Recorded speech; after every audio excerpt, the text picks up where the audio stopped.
Ce qui m'a plu dans cette maison, c'est le fait que ma vie est plus compacte, que je pèse moins sur la terre, que j'ai des rangements suffisamment pour la vie et pas de surplus. Avant, j'habitais dans des maisons en pierre, assez grandes, avec beaucoup d'espace, et je trouvais que la plupart de mes affaires étaient dans des cartons, dans des armoires, et je ne les voyais jamais.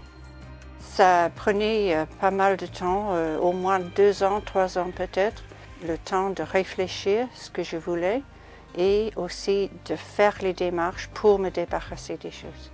Regarder dans les cartons déjà et voir ce qui était vraiment important à garder. Alors j'ai fait une vie d'atelier, accueilli plein de monde pour prendre des choses de chez moi. C'était une décision prise en pleine conscience que je voulais faire quelque chose de plus cohérent avec ma vie.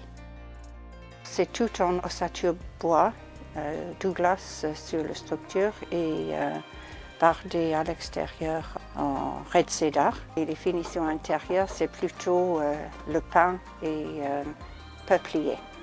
L'isolation, c'est en fibre de bois, 10 cm sur tout le carcasse, le sol, plafond et mur. Et tout l'intérieur est peint en huile de lin, blanc ou naturel. Et c'est parce que c'est étanche et ça éclaircit l'espace. Le crédence est en liège panneau mince, peint aussi en huile de lin blanc. Le chauffage, c'est un petit poêle à bois de 2,5 kW. L'eau, ça arrive en bidon, porté par mes propres mains. Et j'essaie de réduire la quantité d'eau que j'utilise. C'est arrivé à peu près 50 litres par semaine. L'électricité, c'est un panneau photovoltaïque. Je suis autonome en électricité.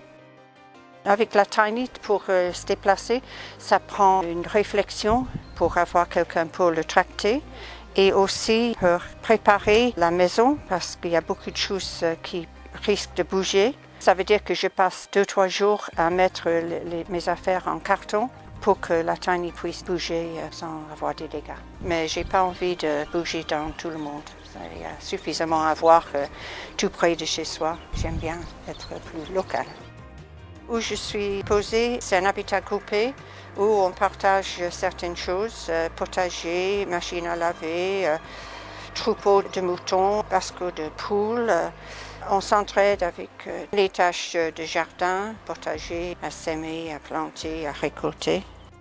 C'est toujours un plaisir de se lever le matin et de savoir qu'il y a tout à portée de main. Rien à aller chercher. Pas de déplacement, sauf dans le jardin, et ça c'est un plaisir aussi. C'est ma vacance tous les jours, alors je suis en vacances chaque fois que je me lève.